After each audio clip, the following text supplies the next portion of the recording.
análisis, opiniones de cara al proceso comicial del 28 de julio, para el que, por cierto, faltan apenas 13 días. Para eso y para escuchar también sus propuestas, nos acompaña esta mañana el candidato presidencial Claudio Fermín. Gracias por acompañarnos esta mañana, señor Fermín. Muchísimas gracias a ustedes por tenerme de nuevo acá en Globovisión, y ya estamos solo a nada, ¿verdad? A 2 semanas. Este fin de semana es prácticamente el último fin de semana de campaña. ¿Cómo evalúa justamente la campaña? Los días que han transcurrido desde el inicio oficial de la campaña hasta el día de hoy. ¿Cómo va la campaña de Claudio Fermín? ¿Por dónde anda Claudio Fermín? Yo insisto en las propuestas.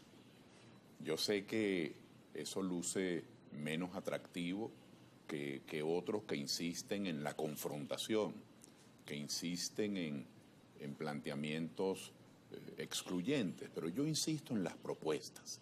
Yo soy un convencido que el conflicto político le añade, le agrega a las malas políticas económicas, a la arbitrariedad, al centralismo, que son todas modalidades de conducción lesivas, políticas económicas intervencionistas, políticas económicas que no ponen en primera fila ni al trabajador ni al empresario, políticas de intervención, de abuso de poder. Eso ha hecho mucho daño, pero el conflicto político no puede ser dejado fuera del diagnóstico. Entonces, en esta campaña, por la que me pregunta sobre mi evaluación, yo he sido muy insistente en cambiar el modelo político de confrontación por un modelo político de entendimiento, de acuerdo, y por eso me he comprometido a un gobierno, primero de amplitud política, que sea un gobierno integrado por varios actores políticos que tienen representatividad, que tienen una visión de conjunto, que tienen una visión global de la sociedad venezolana, porque toman en cuenta lo económico, lo social, lo jurídico, los conflictos. Pero además de un gobierno de amplitud política, yo planteo un gobierno de integración de los factores de la producción. El problema más grave que tenemos es la economía, el hambre, el desempleo, la capacidad minúscula de adquisición de bienes con salarios que son realmente de montos insignificantes. Pero para que esos salarios se puedan mejorar, para que haya mejores ingresos en la familia, nosotros necesitamos que la economía crezca. Y por eso planteo que el factor capital, el que compra los equipos, el que hace la inversión, el que compra la materia prima, el que paga la nómina, el que paga los impuestos, el que produce bienes y el que arriesga porque le puede ir mal en un negocio cualquiera.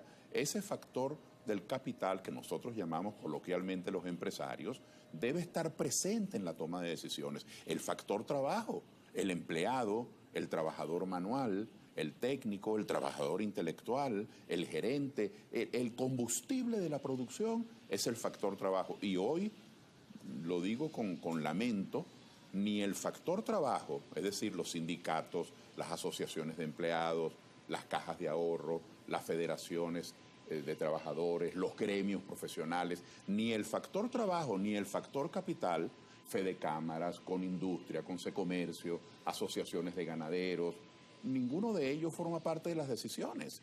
Y luego un tercer factor, el conocimiento, las universidades. Tenemos más de 90 universidades e institutos de educación superior en nuestro país. La gente, con todas las carencias de las universidades, hay investigación, hay estudio. Bueno, y ese factor de las universidades tampoco forma parte de las decisiones públicas, es decir, del gabinete.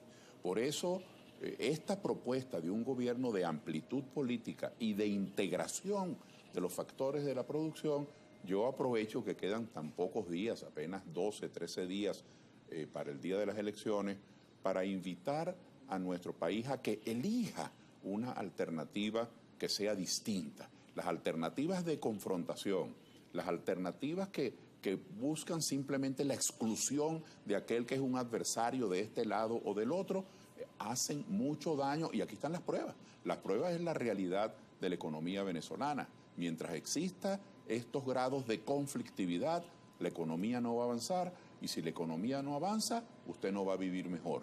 Por eso el cambio no es solamente salir de un presidente para poner otro. El cambio es sustituir la confrontación, la conflictividad, los abusos de poder, sustituirlos por armonía, por entendimiento y no por venganza. Ahora, ¿cómo se logra eso y cómo evalúa usted las recientes detenciones que se han registrado en las últimas horas de personas que, por ejemplo, escriben una canción, que prestan un servicio, que son dueños de un restaurante?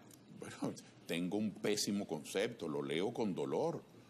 Esta mañana, por cierto, antes de venir para acá, estaba viendo en el teléfono la detención de alguien en La Encrucijada, porque creo que ahí había comido González o algo así. Es que esto justamente es expresión de eso, es expresión de cómo la venganza, de cómo el conflicto se convierte en una herramienta de uso diario. Entonces, esta persona detiene a este porque participó en un meeting. Y el otro entonces presume de que recibe una partida millonaria en dólares para una supuesta Asamblea Nacional legítima. O sea, en las narices de nosotros se detiene a alguien porque participó en una campaña de un candidato de oposición. Y en las narices de nosotros, quienes respaldan a ese candidato, reciben millones para fomentar la inseguridad jurídica, para decir que hay una Asamblea Nacional disque legítima, es decir, paralelismo institucional. Entonces, ¿quién fue primero, el huevo o la gallina? Cada uno cuenta su versión. Lo que yo planteo es que ambos están haciéndole daño al país. Hay que sentarse a ponerse de acuerdo. Antes decían, en esas frases criollas, ¿no? Aunque sea con un pañuelo en la nariz, para aquellos que son muy delicados y no se quieren sentar con quien piense distinto, que son muy sectarios.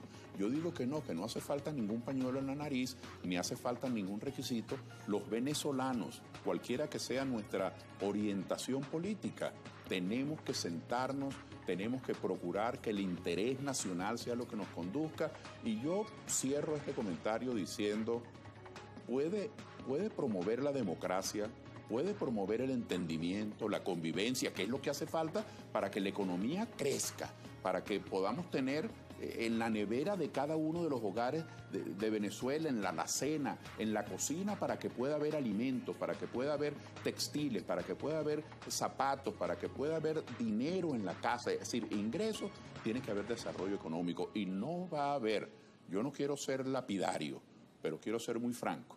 No vamos a tener reactivación económica mientras quienes tengan el poder sean promotores de conflictos y de venganza. En esta cuenta regresiva, Claudio Fermín evalúa, por ejemplo, declinar su candidatura a favor de algún candidato de la Mesa de la Unidad o algún sector opositor. Eso me lo responde después de esta pausa de Primera Página y también leemos los comentarios a través